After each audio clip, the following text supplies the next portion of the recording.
ruined city skylines, and Armageddon on your doorstep. I'm your host, the lone transmitter, and coming to you live from Yellowbrook City, you're listening to Wasteland Free Radio.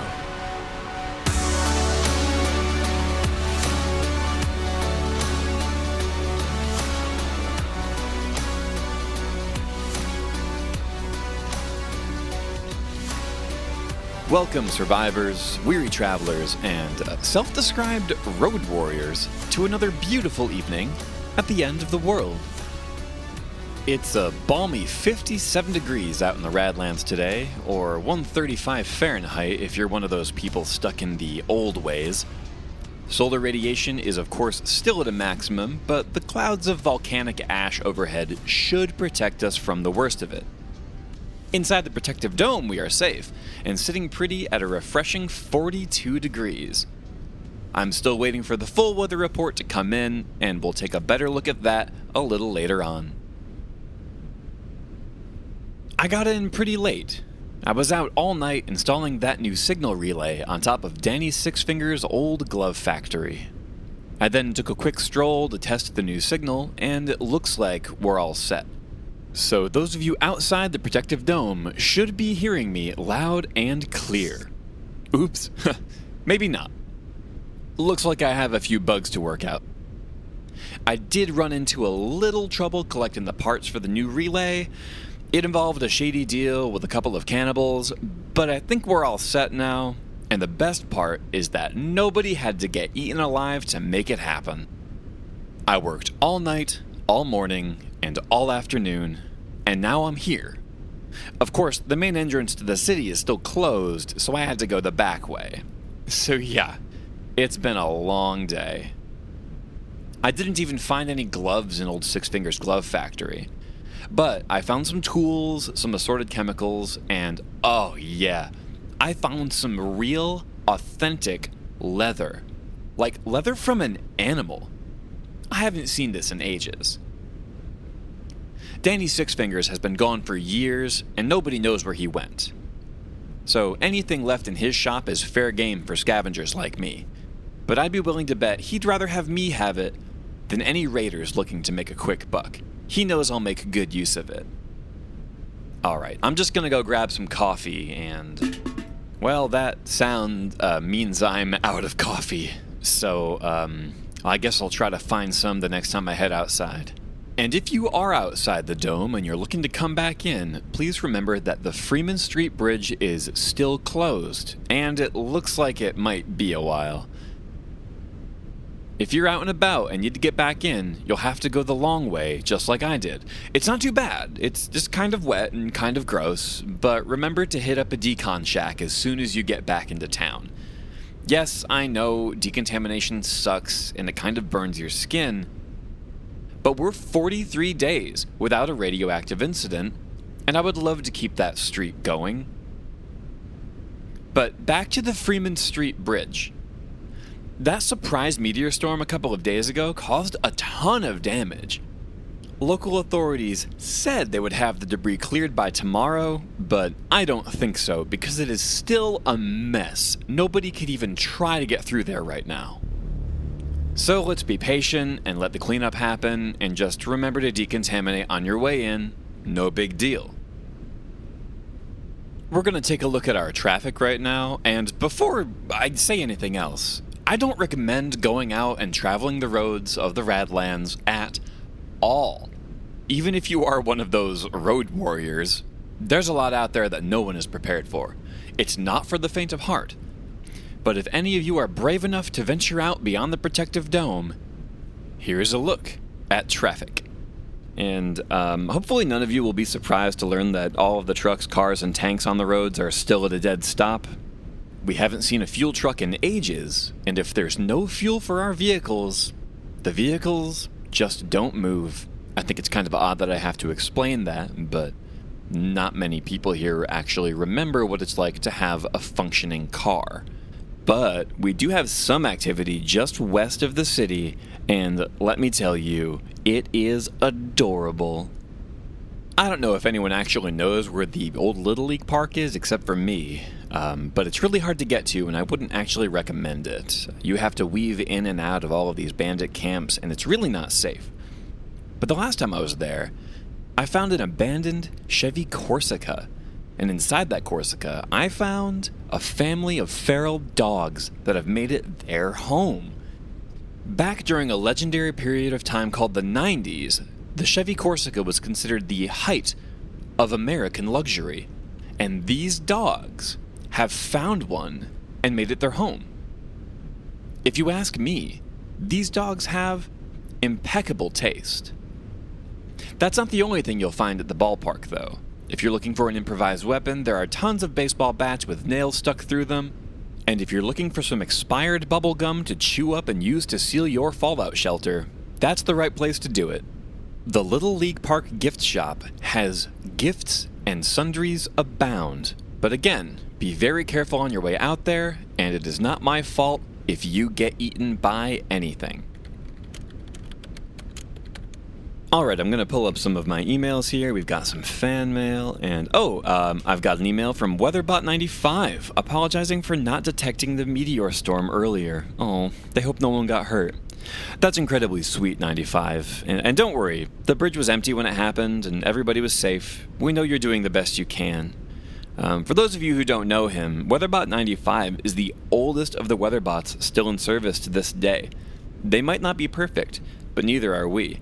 He's actually outside the dome right now trying to get the forecast for the next couple of days. He's risking his tiny metallic life for us. And here's an email from the Doomsday Country Club. Oh, this ought to be good. You heard me right. Doomsday Country Club. And they're inviting everybody to join them for an ice cream social at the old Johnston Mannequin Factory. Everybody is welcome to attend. If I might offer a word of caution, I guess I know the name Doomsday Country Club sounds benign and an ice cream social sounds like a lot of fun, but there are no dairy farms here in Yellowbrook City, and I wouldn't trust any cream imported from a farm out in the Radlands. But that's not really what I'm worried about.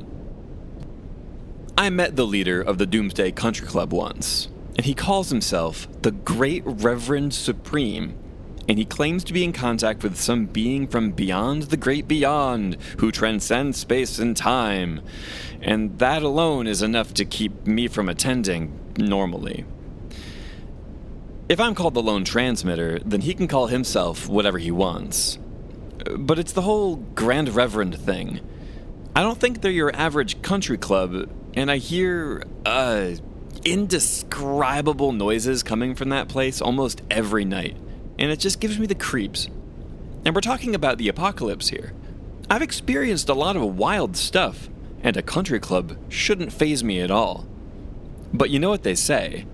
If it looks like a duck, talks like a duck, and has a leader who claims to speak for an all-powerful higher being like a duck, it's probably a duck, right? Now, I know we all have questions, like, should we worry about the Doomsday Country Club? Hasn't the world already ended? Those are great questions, and I intend to find out, because I am 100% going to that ice cream social. I'm not going to have any of the ice cream. I just want to see what it's all about. Oh, well, it looks like local authorities have sent me an email that just says, these were normal meteors, and we have nothing to worry about. Please don't ask us any questions. So there you have it, I guess. Nothing to worry about. And local authorities have our best interest at heart, after all. Anyway, I guess the last host of this station used to be some kind of a scientist, because there's some lab equipment here, and I didn't really know what any of it was for, and then I found out it's all water testing equipment. So, I don't know how long it's been here, but I figured out how to use it, and once I got it all working, I ran a test on the water. Why not? We all know water is supposed to be purple, not like the vibrant gold that we're used to seeing here in Yellowbrook. But if these results are correct, and trust me, I followed these instructions to the letter, our water is only considered, quote, barely toxic. It's taken Dynamo Science Labs years to figure this out, so we're well on our way to having some actual water. That's awesome. And I know what this sounds like. This is good news for us humans, right? But what about mutants? What about mutant kind? Can they drink this water? Well, the answer is yes. This water is actually perfect for them, at least according to these tests. So, if you're listening to this out there in the Radlands, we've got relatively clean water and plenty of abandoned buildings for you to inhabit. Yellowbrook City isn't that bad, and we are 43 days without a radioactive incident. It's not too shabby. We are that much closer to being a thriving, sustainable city for the future, and none of this would have been possible without the fine brains and robots over at Dynamo Science Labs. Hats and cybernetic headgear off to everyone over there for cleaning up our drinking water. We can't thank you enough. If you haven't already gotten your submissions in to Dynamo Science Labs, it's not too late to sign up for the semi-annual science fair. It's such a thrill for me to see the finest minds in all of the Radlands converge, and in some cases merge, to keep us on the bleeding edge of science. Now this year, the winner gets a year-long internship at Dynamo Science Labs. They'll have access to a particle accelerator, rocket fuel, and more robotics than they can shake a soldering iron at. The runners-up will receive a year's supply of devastation rations. It's not much, but it's something. But just take this as a warning. I'm pretty sure they're gonna disqualify any science projects that use time travel. We can't afford another mishap, alright? We don't want to deal with that again. So, a couple of days ago, I was on this salvage job outside the dome. I needed some more copper wire for that transmission relay. And sure enough, I came across like a robot graveyard, and all of them were intact.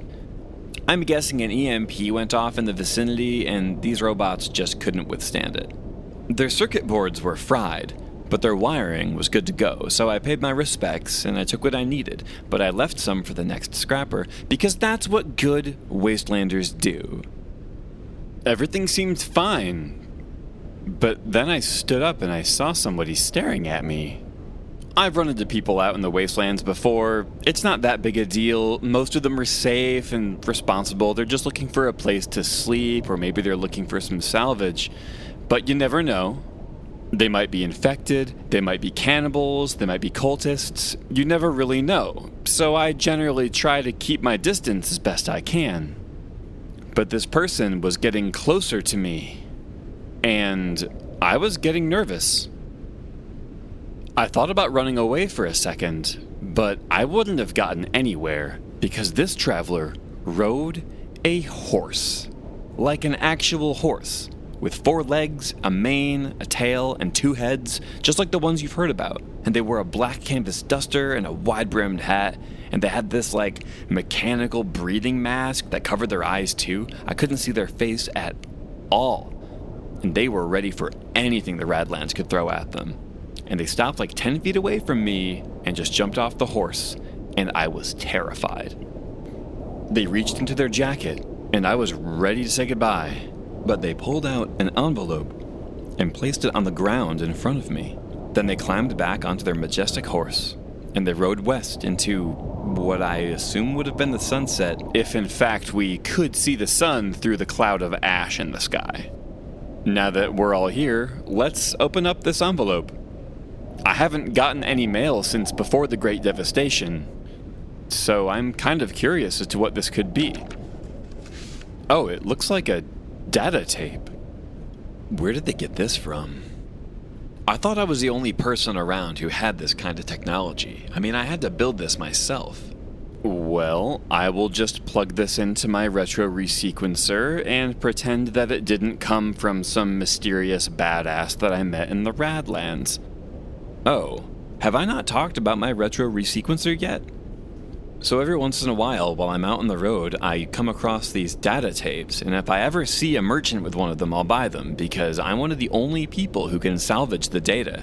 I built this retro resequencer just so I could do that. The resequencer is already running a project, so I can't really do 2 of them at once. I don't have enough power for that.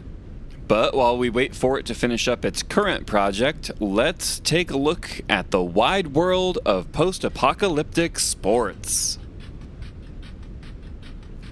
Alright, there's really not that much going on in sports right now. As you could imagine, most of the major sports teams were kind of obliterated. We don't really have any stadiums anymore. All we're left with is this thing called nuke ball, and it is the only sport that anybody cares about out here.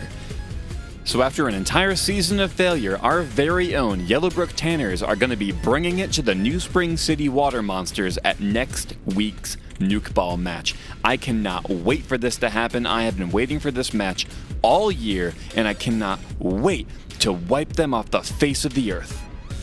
Not literally, like that, that already happened. We don't, no, that's not what I meant. I'm sorry, guys. That was rude. I shouldn't have said that. Next week, the Tanners and the Water Monsters, and we will see you on the battleground. Alright, let's check in with WeatherBot95 for a brief look at our forecast. And I know he failed to predict the meteor storm that took out the bridge, but nobody's perfect. Besides, he really is risking his life out there beyond the dome, and the pressure might just be getting to him. And I don't mean the bizarre changes in atmospheric pressure that we're used to seeing, but it's dangerous out there for a robot these days, so let's cut him a little bit of slack. But WeatherBot95 isn't responding. Hang on, I hope he's not lost out there. Oh, hang on, it looks like I just got another email from local authorities regarding the Freeman Street Bridge. Maybe the road is open again. Oh. I guess excavation drones have uncovered a large metallic egg-shaped object from beneath the collapsed bridge. No word if this object indeed fell from the sky, or if it was simply buried beneath the earth the entire time. But engineers from Dynamo Science Labs are on the way to examine it now, and citizens are being asked to stay home while the egg investigation begins, and then they thank us for our patience. Well, you heard the local authorities. We're being told to stay put while they figure out what's going on. I, for one, know exactly what I'm going to do. I'm going to head over to Apocalypse WoW Juicebar and Human Arcade. That's right, today's episode is sponsored by none other than Apocalypse WoW. Are you looking for a place where nobody knows your name, but nobody scans your brain? Where you can escape from your spouse and your adorable half-mutant children for a little while to enjoy a nice glass of hot iridescent liquid?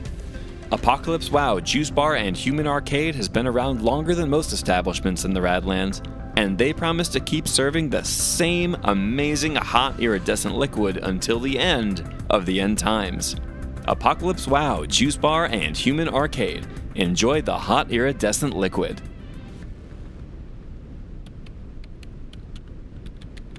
It's just about time for me to get going for the night, and they're likely shutting off the power soon anyway. But my retro resequencer just spit out another song from before the devastation. So taking you out today is a band from the remains of the capital of the old Empire State.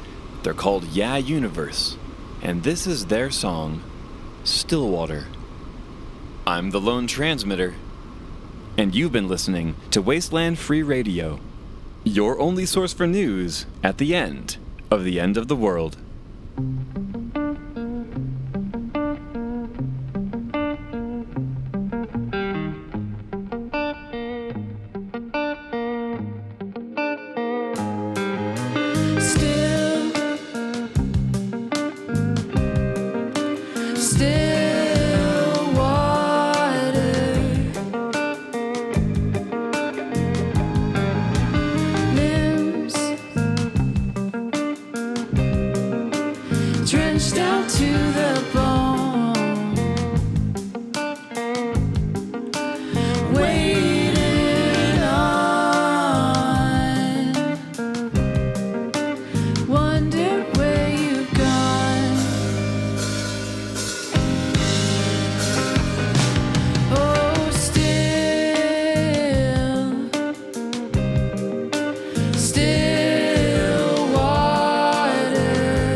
Wasteland Free Radio is written and produced by J.S. Pitcher. Our intro, outro, and background music is by 11D7, and you can find their music at 11d7isalive.com.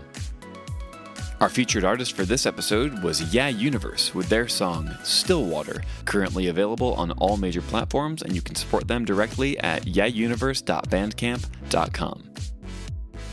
If you liked the show, we'd love it if you could leave a quick review and tell a friend. We're planning on putting out episodes every 2 weeks, and you can listen to other episodes wherever podcasts are available. Please follow us on Instagram at Wasteland Free Radio, and our email address is wastelandfreeradio@gmail.com. Thank you so much for listening, and remember, always keep a 90-day stockpile of food and supplies, just in case.